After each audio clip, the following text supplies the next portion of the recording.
Hi everyone, welcome to Sarita's world. ఈరోజు మనం మాట్లాడుకోబోయే topic వచ్చి మూర్ఖుడితో వాదన అనమాట. మూర్ఖులు ఎప్పుడు నిజాన్ని ఒప్పుకోరు, అబద్ధాన్ని నిజమని నమ్మిస్తారు. అంటే వాళ్ళు మన స్థాయికి ఎప్పుడు రారనమాట, వాళ్ళ స్థాయికి దిగజార్చుతారు. అంటే వాళ్ళతో పెట్టుకుంటే మనకు ఉన్న జ్ఞానం కూడా పోతుంది. ఒక ఊర్లో ఇద్దరు స్నేహితులు ఉండేవారనమాట. అందులో ఒకరు ఆ గడ్డి చూడు ఎర్రగా ఉంది అంటాడు. మరొకరు గడ్డి ఎర్రగా ఉండడం ఏమిటి, గడ్డి ఎప్పుడైనా పచ్చగా ఉంటుంది కానీ నీకు కళ్ళు సరిగ్గా కనిపించడం లేదా అంటాడు. దానికి అతను నీకే కళ్ళు సరిగ్గా కనిపించడం లేదు, గడ్డి ఎర్రగానే ఉంది అంటాడు. అలా చాలాసేపు వాదించుకుంటూ ఉంటారు. చివరగా ఆ ఊరిలో ఉన్న పెద్ద ఆయన దగ్గరికి వెళ్తారు. ఆయనకు జరిగినది అంతా చెప్తారు.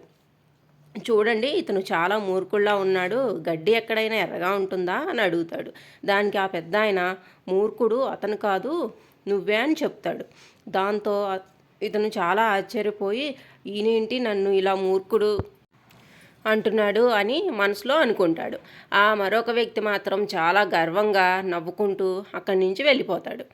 అతను వెళ్ళిన తర్వాత ఇతను ఆ పెద్ద ఆయన్ని అడుగుతాడు, అదేంటి గురువుగారు, గడ్డి ఎక్కడైనా ఎర్రగా ఉంటుందా, మీరు నన్ను మూర్ఖుడు అంటారేంటి అని అడుగుతాడు. దానికి ఆ పెద్ద ఆయన, అవును, గడ్డి ఎర్రగా ఉండడం పచ్చగానే ఉంటుంది, ఆ విషయం వాడికి కూడా తెలుసు, కానీ అలాంటి వాడితో నువ్వు వాదించుకుంటూ నీ సమయాన్ని వృధా చేసుకుని నా సమయాన్ని కూడా వృధా చేసావు. చూడు, మరి మూర్ఖుడు నువ్వు కాకపోతే అతను ఎందుకు అవుతాడు అంటాడు.